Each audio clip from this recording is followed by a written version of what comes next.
Hey, hi, the time is 6 p.m. sharp. It's the 30th of March.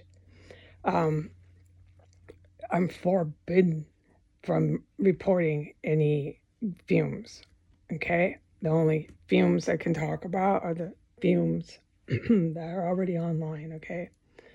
Um, I did mention the racing to the bathroom, and I was told at that date and time that I mentioned it by an individual that is here in the house that lives with me here. I was told that I had cancer and that I needed to be screened for cancer. No, I don't have cancer. Certainly not. Um, okay, but I can't make any statements whatsoever about that or anything. I mean, there's a litany of topics that I, to this date, can't dare even speak of that go on. So, having said all that, there's no way I'm going to sit here and entertain and chat with the local precinct police. Nope, can't do that. I'm not allowed. I'm forbidden. Won't be here. AJ, glad to know you're coming back. At least I have a schedule this time.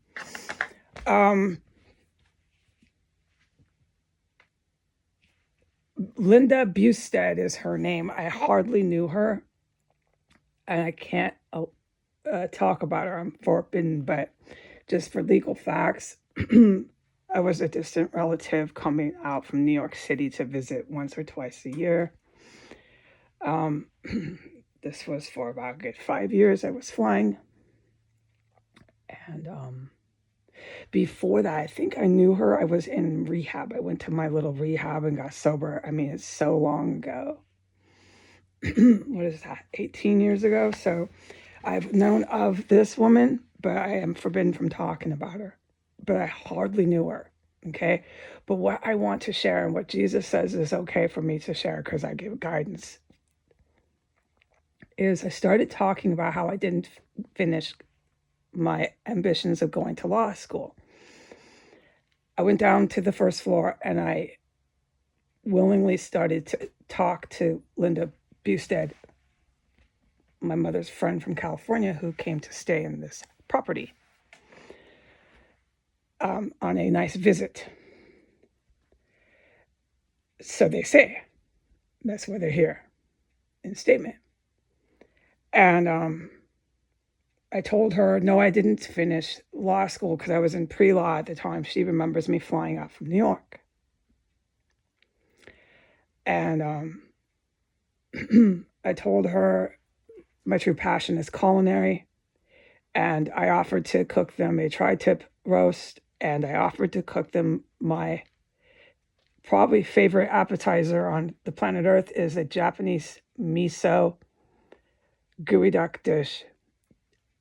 I really don't want to get started talking about it because it's silly and I get so excited discussing this miso Japanese gooey duck that all you'll hear about is this appetizer, and not everybody is so interested in Japanese gooey duck in a miso sauce. But so I offered to cook that. And that was my guidance about 10 minutes after she entered the property was go down and talk to her, cut the ice, ask her about her daughter, ask her about where she lives, just cut the ice, okay? Offer to cook a tri-tip. Do they need it marinated? What would they like? Would they like it in a wine glace with mushrooms? If so, we need to get the ingredients. Go feel free to do that. Just cut the ice. Would you like a Japanese miso appetizer? Just offer to cook them something and tell her that you didn't finish your law school ambitions because your true passion was clearly culinary. And by the time I started talking about Japanese miso appetizers, I got the death glare from her. It was really weird, more bizarre. Like today, I'm being thrown out, being told to pack my bags for fucking absolutely no reason except going to the bathroom, and I'm forbidden from talking about it. Just completely bizarre. I got the death glare so bad when I was talking about Japanese miso appetizers that I could feel the cortisone releasing in my body, stress cortisone. Like, it was bad. And I don't know what about Japanese miso appetizers cut into square bite pieces sauteed in butter and garlic set her off so bad, but it did.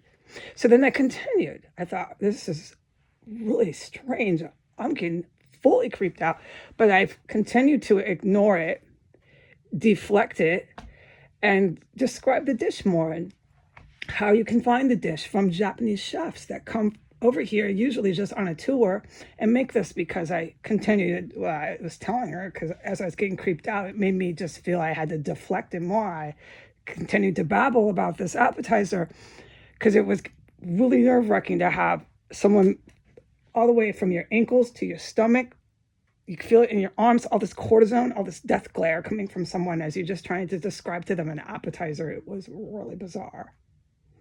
I realize I'm talking about Japan. This is fucking wacky town. Okay, well, I'll just keep describing the appetizer. So I did.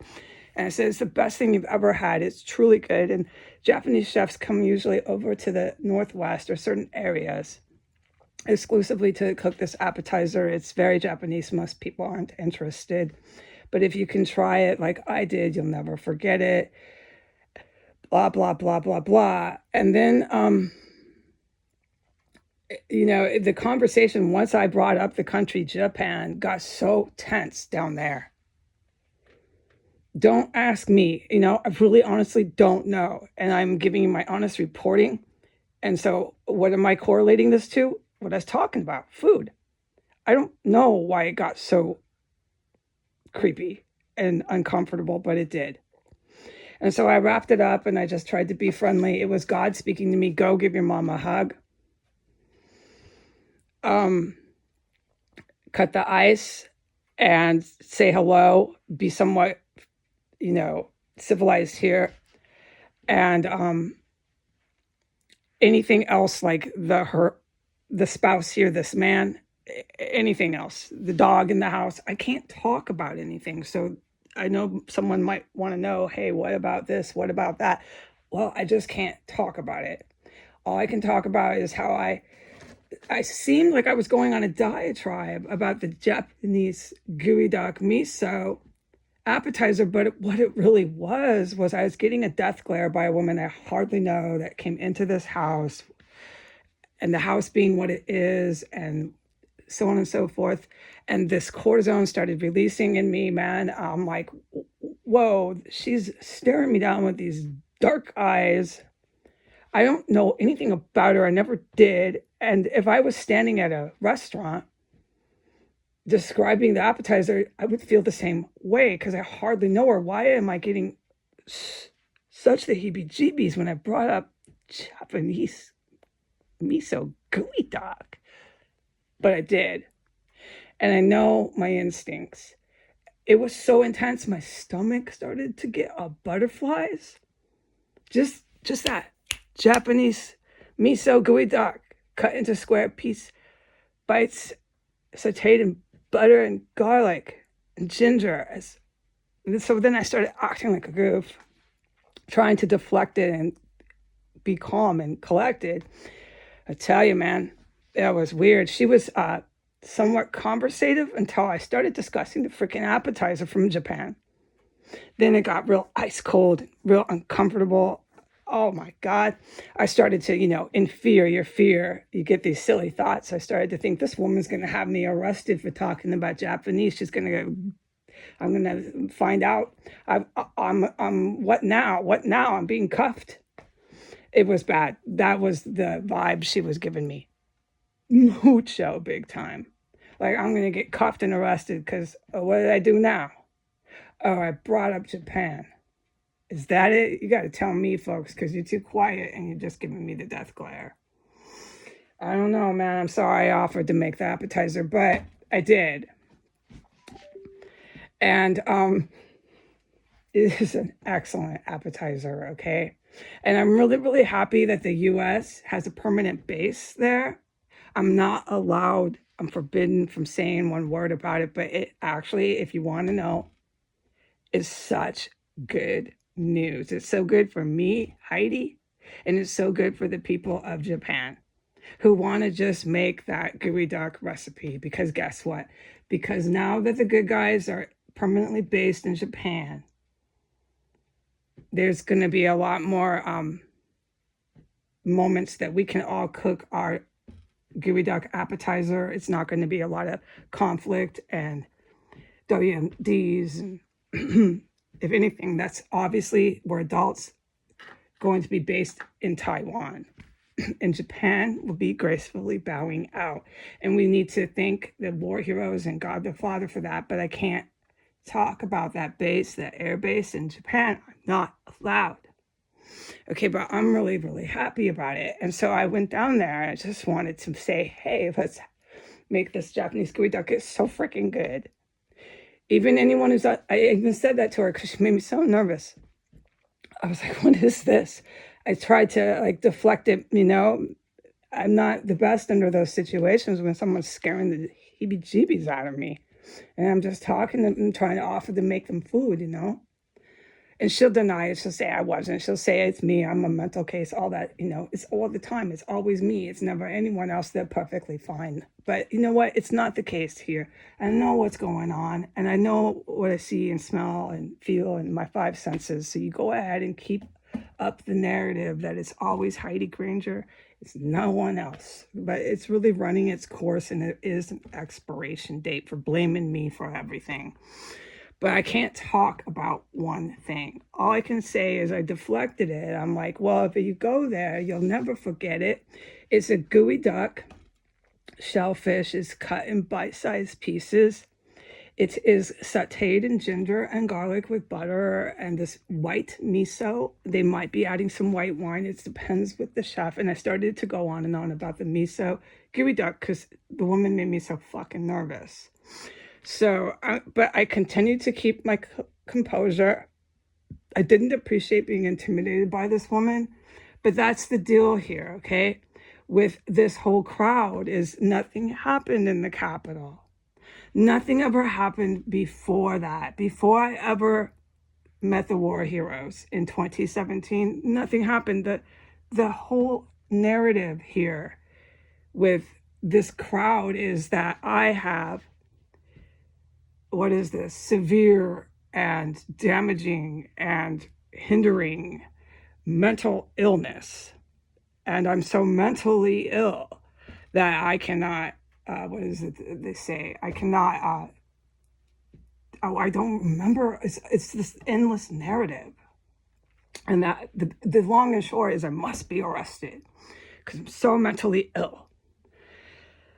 And that is still the name of the game. So I'm not running from AJ because of that. I'm not running. I have to leave here when that man comes in here because of what I have knowledge of after coming into this house myself. You can ask the DA, any DA who's not corrupted, what the frick I'm talking about. It's basic junior pre-law law. I can't be chatting with your precinct cops here, folks. But go ahead and make me completely nervous and have all this cortisone gushing out of me and my stomach butterflies when I talk about Japanese miso. Go ahead. You know what? You succeeded at that. But at least I went down there, okay? And at least I'm able to share this and discuss this. And at least, no, I don't do fucking family members any favors, okay? Okay, look, I know this is sidelined. When you have a family member who has done something bad, and there are other people who have been harmed by that family member, it is incredibly selfish of you to say, oh no, don't arrest. Oh no, don't prosecute them. They're my mom, they're my dad, they're my cousin. Give them special favors. So what you're saying is all the victims of that family member and the bad thing the family member did don't matter to the victims, and the victims don't have a say here. You can't be that selfish. You have to stand aside and get out of your own way and let your family member face justice. All right, but I can't say anything here. All right, so back to this. So I went down there and I gave my mom a hug and I cut the ice with this Linda Bustad. And I offered to cook a tri-tip, whatever they like. And we're going to play the game because I am really, honestly, my mother's daughter. It is legal. She's on my birth certificate. I know she's my mother, okay? And I'm not trying to get into fights or combat or any of that crap here. And I really just wanted to reinforce that you want to play the game. I'm here to play the game, okay? But I won't play the game when you start bringing your cops here. That is when I do leave, okay? You can continue to play your game in your house up to that point with me. But I really can't be partaking in that. So, but I am going to cook for my mother, okay? And if she chooses this, and her spouse, well, I'm going to say he can't have a plate. And I'm going to cook for this Linda Bustad, this Japanese miso. And I did report this, and yeah, I'm upset. I have not had lunch today. I made a quiche, and I had 2 pieces. I've been hiding in my room again, but I cannot talk about it, and I can't say a word, right? So it's upsetting. And I went out one time to pee, and you don't even know what kind of a man with, man private parts. I don't have balls and a wee-wee. A dick and balls, folks. I don't have dick and balls. I'm not a big guy with hairy chest and hairy arms, and I'm not a man. I'm a woman. I shaved my armpits. And once again, I'm met with this fucking monster as soon as I come out of the bathroom, and I'm not allowed to talk about it. And it made me retreat in here and not come back out. If you're smart, you wouldn't. All right, but what did I do? What are my actions? I still came out when the females came back, and I offered to cook them food. Okay, I offered to cook them both food. Because it really, essentially, I am a woman, okay? And I'm not a CIA woman. I was not in boot camp. I was not on CIA missions at 25, at 23 years old. We know I wasn't. I was cooking food as a chef. Legal facts are facts, all right? So I am who I am. And really, honestly, in the big picture, I can only do so much. So I offered to make my mother some food.